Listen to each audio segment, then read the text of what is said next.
Welcome to Silent Subliminals in English, German, and Russian. In this video, I would like to talk about the important things you need to know if you want to start your silent subliminal journey. The first two things you should consider are the volume and the headphones or speakers you need. An opening tone at the beginning of each video, set to the same volume as the silent subliminal, will serve as your guide to the desired volume. For the playback of the subliminal messages, headphones or speakers with an imaging power above 21 kHz are needed. The Subliminal Mindset. As a start, it's important to say that no promise of a cure and no guarantee of effectiveness can be given.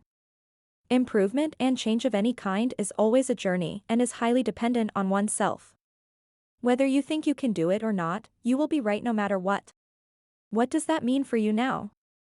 Well, imagine you have a wooden plank on the ground and your task is to walk over it to the other side. No problem, right? Same plank, same task, but over a deep canyon. Now it is more difficult. But why? It's not like the canyon will grab you and pull you down. The only factor that makes us fail at this task is our attitude. It is the fear of the not yet committed mistake, of the possibility of falling down. But we could actually walk the plank anyway. So the only thing that stops us here are our own thoughts. So if you read comments on similar channels to see what the others benefit from, it may help you, or not. Because in the end it's about your own attitude. What do I do to change my thinking and my attitude? Keyword: fixed mindset versus growth mindset. While the fixed mindset assumes that certain things are simply not possible, the growth mindset, with its belief in further development, enables you to acquire skills and talents. So far so good. Let's take a look at what children learn. Walking, talking, reading, writing. Okay. Quite a lot, and on top of that, such difficult things. What would happen if we, as adults, were to learn something that was similar in quantity and difficulty to what children learn? We would probably give up. Or we would not even try. We then quickly think, not everyone can do that. This person is just particularly good or a natural talent, and so on, but let's be honest. Everyone can learn everything. Even if one person finds one area more difficult than a different one, with enough time and the right attitude, everything can be done not only with more fun, but also with more success.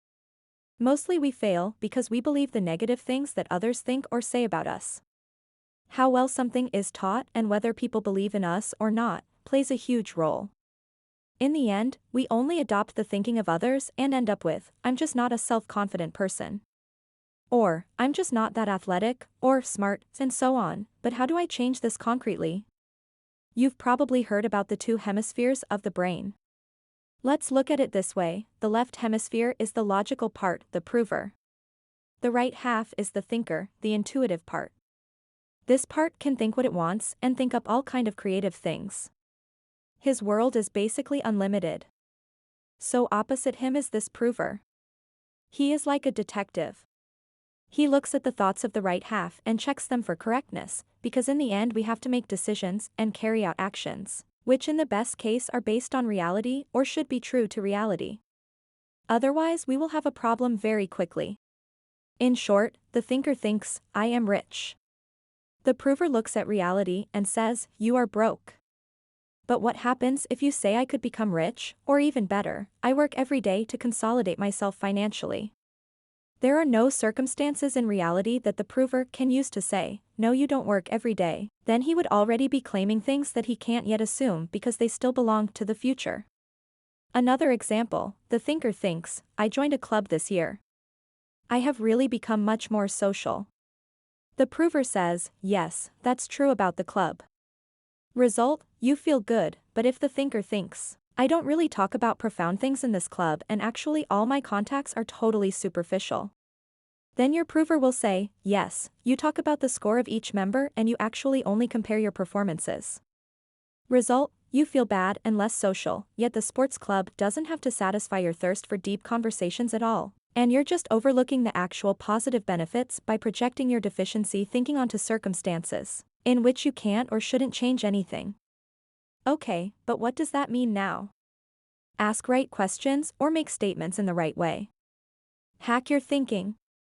Instead of thinking, I am antisocial or I become more and more antisocial or something is wrong with me, which is always nicely proved by the prover, you say to yourself, I work harder every day to become more social and I find more and more opportunities to become more social. The key statement here is, hey, I can improve. And here's the thing, your prover can say, yes, you are antisocial. But he can't find an argument that says you won't work on it every day. However, if you say, I am becoming more and more antisocial, your brain will always find an answer to confirm your statement. That's why negative thoughts like, why does everything always go wrong? Or similar things work perfectly to find 1,000 more reasons to feel bad, which leads to a point where in the end you really believe that everything always goes wrong. Apart from the fact that you then subconsciously make no effort in a better direction, you are confirming and supporting a negative state. Your brain is an automatic question-answering system. So if you ask yourself, why is everything going so horrible today? Then it finds all reasons to confirm this statement. But if you ask yourself, why will I find a way to solve this problem? Then you can literally feel your mind searching for a way out and for positive reasons. So remember, if you realized how powerful your thoughts are, you would never think a negative thought.